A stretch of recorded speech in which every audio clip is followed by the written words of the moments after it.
Hello, my friends and follower. I am Dr. R.P. Mondol.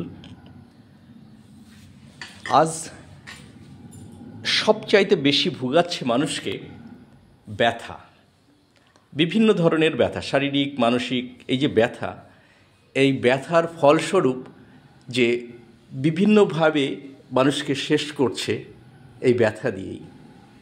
আর ব্যথার উপশম পেতে মানুষ পতঙ্গের মতো ছুটছে ওষুধের দোকানে এবং সেখানে গিয়ে বিভিন্ন ধরনের পেন কিলার ব্যবহার করা হচ্ছে। এই পেন কিলার খাওয়ার ফলে সাময়িকভাবে তার ব্যথাটা কমছে ঠিকই, কিন্তু সেই ব্যথার ফল ভুগতে হচ্ছে দীর্ঘদিন ধরে। এই ব্যথার ওষুধ দীর্ঘদিন খেলে একটা মানুষের কিডনিকে আক্রমণ করে। কিডনির মাধ্যমে আমাদের শরীরের অপ্রয়োজনীয় যে সমস্ত বর্জ্য বা রেচন ক্রিয়ার মাধ্যমে কিডনির মাধ্যমে আমাদের শরীরের অপ্রয়োজনীয় জিনিসগুলিকে বার করে দেওয়া হয়। এই বার করে দিতে দিতে কিডনির তো একটা কাজের সীমা রয়েছে, সে তো আর সবসময়ই কাজ করতে পারে না।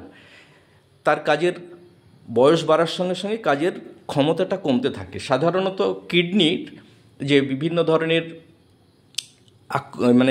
বিভিন্ন স্টেজ, কিডনির খারাপ হওয়ার বিভিন্ন স্টেজ রয়েছে, সেই স্টেজগুলির মধ্যে আমরা সাধারণত এটাকে 5টা ভাগে ভাগ করে থাকি।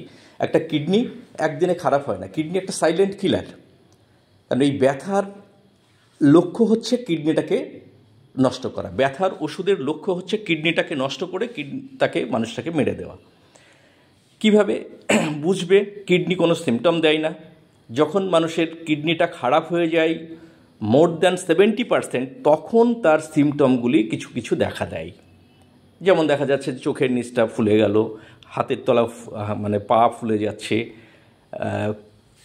পিঠের দিকে ব্যথা হচ্ছে, বিভিন্ন সিমটম নিয়ে তখন হাজির হয়। তখন কিডনি কিন্তু অনেক দূর চলে যায়। তা সেই জায়গায় যাওয়ার কারণ কি? পরে অনুসন্ধান করে দেখা যাচ্ছে যে কিডনির পেশেন্ট যারা ডাক্তারের কাছে যাচ্ছেন, সেই ডাক্তাররা অনুসন্ধান করে বা তার কেস হিস্ট্রি নিতে গিয়ে দেখা যাচ্ছে সে 5 বছর 10 বছর ধরে বিনা কারণে নয়, ওই পেন রিলিফ পাওয়ার জন্যে নিজেই সেলফ মেডিকেশন করে যাচ্ছেন। এই সেলফ মেডিকেশন করার ফলে তার কিডনিটা ধীরে ধীরে নষ্ট হচ্ছে। এই নষ্ট হওয়ার ফলে পরবর্তী সময়ে তার যা ক্ষতি, সে ক্ষতিটার পূরণ করা সম্ভব হচ্ছে না, মৃত্যুমুখে ঢলে পড়ছে। এইভাবেই কিডনি রোগের রোগীর সংখ্যাটা দিন দিন এত বাড়ার কারণ হচ্ছে আমাদের লাইফস্টাইল। আমরা লাইফস্টাইল, খাবার সময় খাচ্ছি এমন কিছু কিছু জিনিস। একটা বয়স বাড়ার সঙ্গে সঙ্গে আমাদের প্রোটিনের পরিমাণটা কমিয়ে দিতে হয়। কিডনির কাজ করতে করতে কিডনি যখন ফেলিওর হয়ে যায়, তখন সে বেশি কাজ করতে পারে না, তখন আমাদের প্রোটিনের পরিমাণটা কমিয়ে দিতে হয়। কারণ একটা বয়সে বাড়ন্ত বাচ্চাদের ক্ষেত্রে প্রোটিনের পরিমাণটা বেশি দরকার হয়। পার বডি ওয়েট পার কেজি আমরা 1 গ্রাম খেতে দিই, বাচ্চাদের ক্ষেত্রে 1.2 গ্রাম। যে বয়সটা বেড়ে গেলে সেটা 0.8 গ্রাম পার কেজি। এইভাবে আমাদের তখন তার প্রয়োজন হয় না, কারণ যখন তাদের বাড়ন্ত বাচ্চাদের প্রয়োজন যেমনটা হয়, বয়স বেড়ে গেলে আর সেই প্রয়োজনটা পড়ে না। সুতরাং এই সমস্ত ভেবেচিন্তে আমরা যদি কিডনির দিকে একটু লক্ষ্য রাখি, এই সাইলেন্ট কিলার কিডনি, সেটাকেও আমরা ভালো রাখতে পারি। তাই ব্যথা মানেই ব্যথার ওষুধ নয়। ব্যথা কিভাবে আমি কমাতে পারি? ব্যথা আবার বিভিন্ন ধরনের হয়। এটা সাইকোসোমাটিক ব্যথা। যেমন তার মনের, আমি চিন্তা করছি আমার হাঁটুতে ব্যথা হচ্ছে, সেই হাঁটু নিয়ে পড়ে গেল। তা এই জায়গা থেকে বার হয়ে আসতে হলে আমাদের যেটা দরকার সেটা হচ্ছে যোগা, কিছু আসন, কিছু ব্যায়াম, খাদ্য খাবার, লাইফস্টাইল মডিফিকেশন। এই এমডিএল থেরাপি, আমি এমডিএল থেরাপির মাধ্যমে মেডিসিন মিনিমাম যতটুকু প্রয়োজন ততটুকু, তার খাদ্য খাবার এবং তার লাইফস্টাইল মডিফিকেশন, এখানে আমরা বেশি জোর দিই। লাইফস্টাইল মডিফিকেশন কি? সকালে উঠে একটু হাঁটা, দৈনন্দিন কাজকর্মের সঙ্গে সঙ্গে একটু এক্সারসাইজ করা, প্রয়োজনীয় এক্সারসাইজ করা, এগুলি আমরা ভুলে যাই। এক্সারসাইজের জন্য কাজকে আমরা সবসময় দেখি কাজের ফাঁকে ফাঁকেও আমাদের লাইফস্টাইল মডিফিকেশন সেইভাবে করে নিতে হবে। রান্না করতে করতেও আমরা আমাদের কিছু কিছু এক্সারসাইজ করে নিতে পারি। যেমন আমি বললাম যে পেলভিক ফ্লোর এক্সারসাইজ, এর জন্য বাইরে যাওয়ার দরকার নেই, ঘরে বসে আপনি যখন খুশি সেটা করে নিতে পারবেন।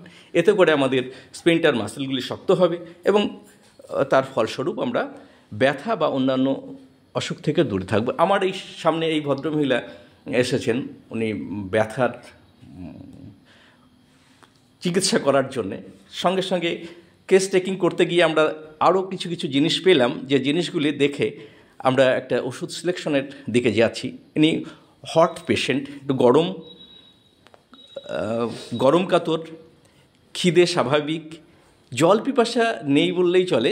হ্যাঁ, জল পিপাসা খুব কম, টাংটা ড্রাই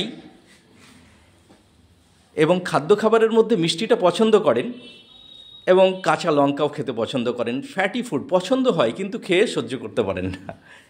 এটা একটা সমস্যা থেকে লবণ আগে খেতেন, এখন লবণটা